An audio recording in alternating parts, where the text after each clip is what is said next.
नमस्कार, मैं हूं आपके साथ अनुष्का राय और आप देख रहे हैं तक्षित न्यूज। इंदौर की सेंट्रल जेल में चेकिंग के दौरान सिम मिलने के बाद जेल प्रशासन मोबाइल की संभावनाओं को तलाशते हुए सघन चेकिंग में जुटा था और अब एक मोबाइल फोन भी बरामद होने का मामला सामने आया है। दरअसल कैदियों को लेकर हमेशा से सेंट्रल जेल सुर्खियों में बना रहता है और इस बार बढ़ती ठंड को देखते हुए कंबलों की कमी पड़ रही थी। इसी मामले को लेकर जेल में चेकिंग अभियान चलाया गया, जिसका मुख्य उद्देश्य जिस किसी के पास भी ज्यादा कंबल हो वह लेकर दूसरे कैदियों को दिए जाएं। इसी दौरान एक कैदी दूसरे कैदी को कागज में कुछ देता दिखाई दिया। जब उसे पकड़ा और सख्ती से पूछताछ की तो सिम बरामद हुई, जिसके बाद मोबाइल फोन की तलाश के लिए बारीकी से जांच पड़ताल की गई। अब जांच की जा रही है कि बंदी के पास मोबाइल और सिम कहां से उपलब्ध हुआ। फिलहाल पूरे मामले में अभी जांच पड़ताल की जा रही है। जेल अधीक्षक अलका सोनकर का कहना है कि जो भी दोषी होगा उस पर उचित कार्रवाई की जाएगी। ठंड बहुत ज़्यादा हो रही थी और ऐसा हम लोगों के पास में इंफॉर्मेशन आ रही थी कि कुछ बंदियों द्वारा जो है कुछ कंबल एक्स्ट्रा रखे गए हैं। तो एक सघन तलाशी अभियान हमारे जेल पे हम लोगों ने चलाया था 25 तारीख को, ताकि जिनके पास एक्स्ट्रा कंबल हैं वो सारे कंबल जो हैं उनसे ले लिए जाएं और जिनके पास में कंबल नहीं है या कम है उन्हें दिया जाए। तो इस सघन तलाशी अभियान के तहत जब हमारे पूरा स्टाफ तलाशी कर रहा था तो एक बंदी के पास से हमें जो है वो दूसरे बंदी को कुछ ऐसा कागज बिस्किट का पैकेट ऐसे हाथ में दे रहा था, तो वो सिम थी। तो हम सघन तलाशी में एक मोबाइल भी प्राप्त हुआ था, जिसकी हमने संबंधित थाना में रिपोर्ट जुबेर के खिलाफ की है।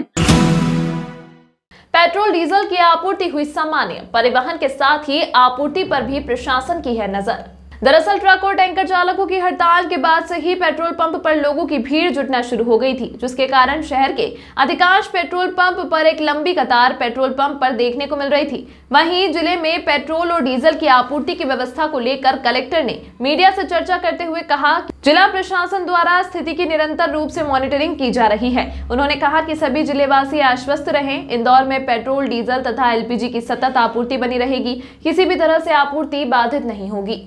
आज है ना हम जैसे कि देख रहे हैं कि अभी लगातार है ना टैंकर मूवमेंट्स हैं, बिल्कुल भी सामान्य स्थिति है।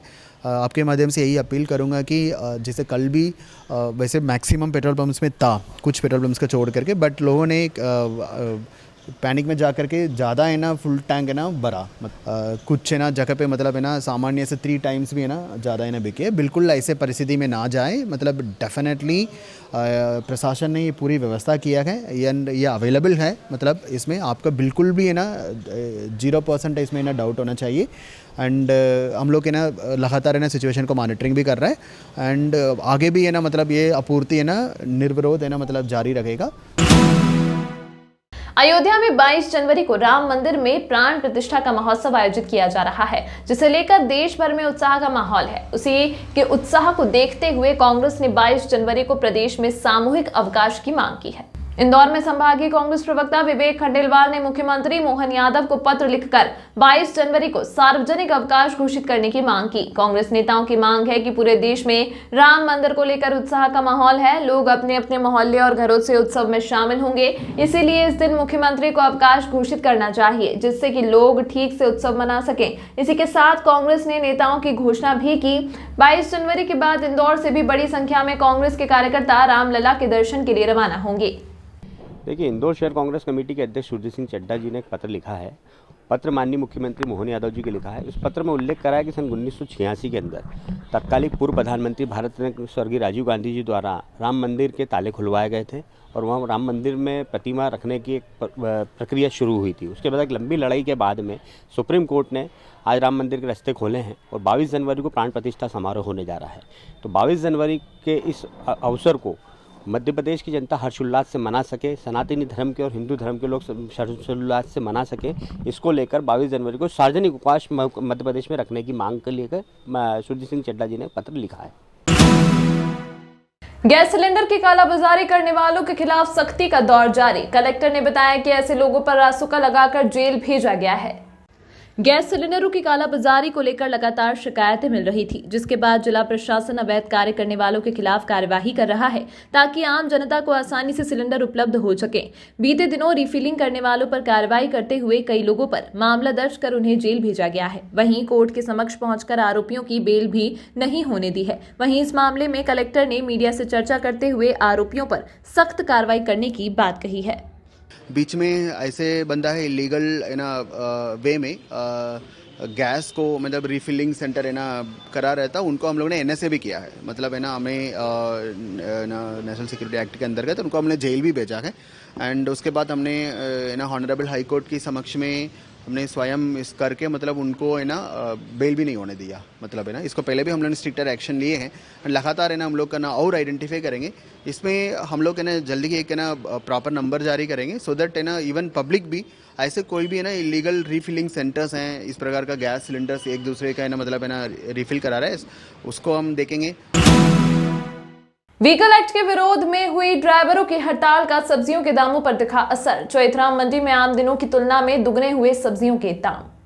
दरअसल ड्राइवरों के द्वारा की जा रही हड़ताल के चलते किसानों ने अपना माल भेजना बंद कर दिया है। साथ ही ट्रांसपोर्टेशन भाड़ा दुगना हो गया है। वहीं मंडी में सब्जी की कम आवक के कारण आम लोगों को भी काफी परेशानियों का सामना करना पड़ रहा है। मंडी एसोसिएशन अध्यक्ष सुंदरलाल मखीजा ने बताया कि अगर हालात ऐसे ही रहे तो आने वाले समय में मंडी में सब्जी की आवक बंद हो सकती है और मंडी में सब्जी भाजी के जो दाम है वह और 4 गुना बढ़ सकते हैं। साथ ही किसानों की सब्जी खेतों में ही खराब हो जाएगी, जिससे किसानों का भी नुकसान है। भाई जैसे हर साल के आदेश से बहुत हालत तो मंडी की खराब है। जो अपन ने 31 तारीख को मंडी चालू थी, 1 तारीख को मंडी बंद रहती है। जो 31 तारीख को जो हमने माल बेचे उसको देखते हुए आज डबल भाव हो गए हर चीज़ के। इतने डबल भाव यानी हर चीज़ के डबल भाव।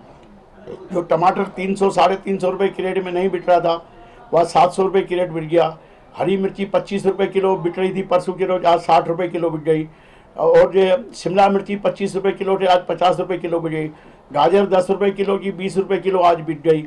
यानी ऐसी कोई सब्जी नहीं है जिसमें तेज़ी नहीं हुई, हर चीज़ में डबल भाव हो गए।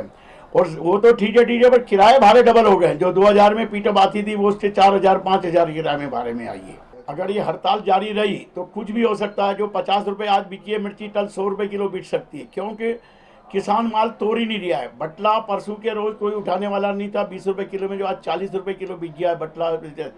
पर आवक भी यानी इतनी कम है जिसकी, और हमारे यहाँ इधर क्या पर पूरे बदनावर में, खाचरोद में, रतलाम में आवक ही नहीं हो रही बटले की। बम्बई गाड़ी 35,000 में यहाँ से जाती थी, कल 70,000 भाड़े में बम्बई गाड़ियाँ गई है।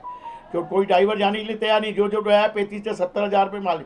और आज जैसे किसानों को और मालूम पड़ेगा तो माल तोड़ेंगे नहीं, लाएंगे नहीं, गाड़ियाँ नहीं मिलेगी, माल नहीं तोड़ेंगे, किसानों का नुकसान होगा, खेत में पड़ी रहेगा माल, नुकसान होगा उसमें। इसका आम जनता पर कितना असर है? अब बहुत असर पड़ेगा। जब आज मंडी में सब्जी नहीं आएगी उस पर तो बहुत असर पड़ेगा ना।